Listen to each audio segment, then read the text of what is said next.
Hello, my name is HAPruitt and I'm the author of Anelthalien and the second book in the Anelthalien series, Earth Quaking. And in this video, I'm going to talk about inside Earth Quaking, kind of talk about the spiritual lessons inside of Earth Quaking. And in this video in particular, I'm going to talk about the Maker's voice and God's voice and how do we know that it's God talking to us. So a big theme in Earth Quaking is trust, and in our lives and in the book, the characters and we in our lives often wonder, like, how do we know it's God's voice? And they're like trying to figure out if they should listen to all these different voices, like some other characters they don't know if they trust pop up. They've heard some other things and they don't know if they should trust those. And like in our lives, we don't know if like it's our own thoughts or if it's God talking to us, if it's something somebody else said and we just didn't remember, if it's like the culture sending us messages, and we don't know who to trust because there's all these voices. And in the book, I remember when I wrote this part that I'm going to read you in a second.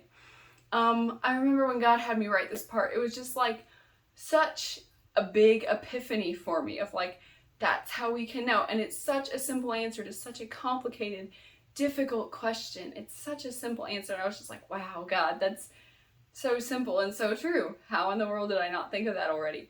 But I'm going to read you the part I'm talking about. I'm going to read a little bit before because kind of needs to set up what's going on. We'll see if I can read this. Okay.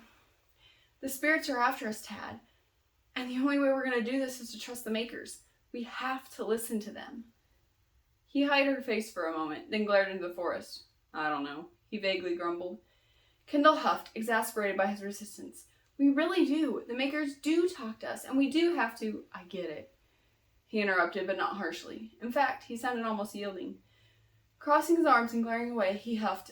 I get that the Makers or whatever tell us what to do, but how do we know we can trust them? And even if we can, how do we know it's them and not just some caveman idiot, or idiot caveman, or one of those spirits? When Tad finished his string of questions, he turned a hard expression to her. Feeling like she had to give him answers, Kendall opened her mouth but slowly shut it again as she realized she had none. Then she shrugged and let out the only word she could think of. We just do. Tad's face fell flat, and he shook his head. Desperate to not seem completely void of thought, Kendall scoured her mind to understand why she had said the three words. I don't mean to sound stupid. You're not stupid, he grumbled, and Kendall felt her confidence lift. I just meant that, it's like when Hux helps me remember something. I know it's him. I don't know how I know. I just do. You know what I mean? It's like when you talk to somebody you know really well on the phone. You can't see them, but you know what they sound like and the stuff they usually say. And I don't know how people's brains know how to know who's talking to them either, but it's just like that. They just do. And so that part explains like how we know it's God talking to us and not just some idiot caveman, as Tad said. It fits in the book.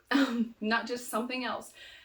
It's like whenever we talk on the phone in a phone conversation, if someone calls you and you have no idea who this person is and you've never talked to them, you're not going to know their voice from another person's voice. You're not going to understand who this is and why they're talking to you. But like if someone you know really well calls you, you instantly know it's them.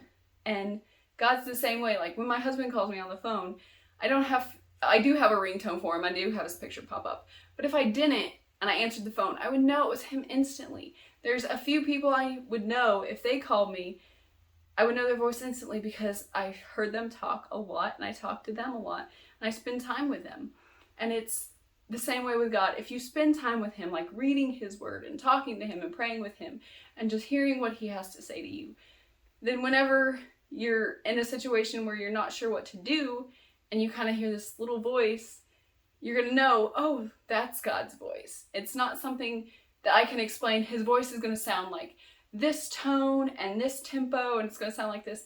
It's not like that. It's just, like Kendall says, I don't know how your brain knows it, but when you hear it's him, you're going to know it's him. It almost fits better like a text conversation because you can't even hear the voice. And so like God, we usually don't hear an audible voice. Sometimes some people do, but usually it's just like when we think to ourselves, it's not an audible voice, but you hear kind of things running through your head. And it's like that text conversation. When my husband texts me, I know it's him because he he uses full sentences and full words, and he has a particular tone. I say tone, but it's just like with God. Like when you read enough of his word and talk to him enough, you know that he's got like this tone. And even though you've never heard this tone, you can hear it because you've read it so many times that it comes through whenever you hear it without audibly hearing it. Like I said with my husband, I know the way he talks so well that even in a sentence that I read of his, I know it's him because he has this pace he talks, he has this way he talks, he has this sarcasm underlying nearly everything he says. I know it's him. Even if his name wouldn't come up, I would be able to pick out if it was him or somebody else. And you can know that with other people. Like if some random person sends you a text and you've never, if a text comes up on your phone, it doesn't say who it is, but you've gotten a text before with like those kinds of words, like certain people use certain abbreviations, some people don't use periods, some people never capitalize anything, and some people use perfect grammar in text messages like me, even though they don't have to. And so you just kind of know. And God's voice is the same way. You can't hear it, there's no way to really describe it, but you just know. And you get that knowledge from the time you spend with him. In the Bible, it's kind of talked about like Jesus says, my sheep know my voice. I'm their shepherd, and my sheep know my voice. Way I really understand it is my guinea pigs know my voice. They're my pets. They spend all day with me, every day with me. And whenever I open the refrigerator and crinkle a bag in a certain way, they know that's for them. When they hear my voice when I go in their room, they get excited and run to the edge of the cage because they know it's me. They spend time with me. When I come inside from being gone, you'll hear them squeal in joy because they know we're home and we're going to feed them. But if somebody else comes in the house, they run and hide in their houses. They know my voice compared to a different person's voice. And when a different person talks, they run and hide. And that's how we should be with God because we know him so well. And my guineas, it takes all day, every day for them to build up that trust. And it takes a lot of time. We have one who's been with us about a year, and he's just now getting to where he can trust us. And that's the same way with God. We don't know his voice quickly. Like if we pick up the Bible and read it once, we're not going to be like, okay, now when he talks to me, I'm going to know. But like I've been reading my Bible since I was 7. And I'm like 30, I think, 31. I don't know how old I am. But I've been reading my Bible for a long time, since I could read. And it's still hard sometimes to tell his voice from other voices, but I can do it. And it's a whole lot easier than if I just didn't read my Bible very much. I read my Bible every day. I pray every day. I talk to him a lot every day. And that makes it easier to know his voice. So if you want to be able to hear God, talk to him a lot. Read his Bible, read his word, the Bible, a lot. And just spend time with him throughout your day. And so that wonderful little example of having a phone conversation, you don't know how your brain does it, but your brain knows who that is, explains so well how we can know the Maker's voice, know God's voice, and be able to trust him. So if you have any other thoughts about that, or any thoughts about different parts of Anelthalien or Earth Quaking that you want me to talk about in another video inside Earth Quaking, please do leave them in the comments. Comment any thoughts you've had. Please share this video. Please like this video.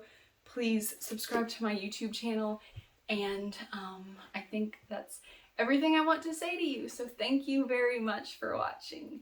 Bye. Say hi to the pretty people. Say, I don't want to talk to the people. I just want to listen to mommy talk. Oh, I'm out of breath now. If you want to know more about Anelthalien or HAPruitt, please follow me on Instagram at HAPruitt. You can find me on Amazon as an Amazon author, HAPruitt. Please watch my YouTube channel and all my cool videos on my channel, HAPruitt Anelthalien. You can find me on the Facebook page, HAPruitt Anelthalien. You can follow me on Goodreads by the name HAPruitt and the book Anelthalien, or you can go to my website where so much cool stuff about Anelthalien is. The website is HAPruitt.com.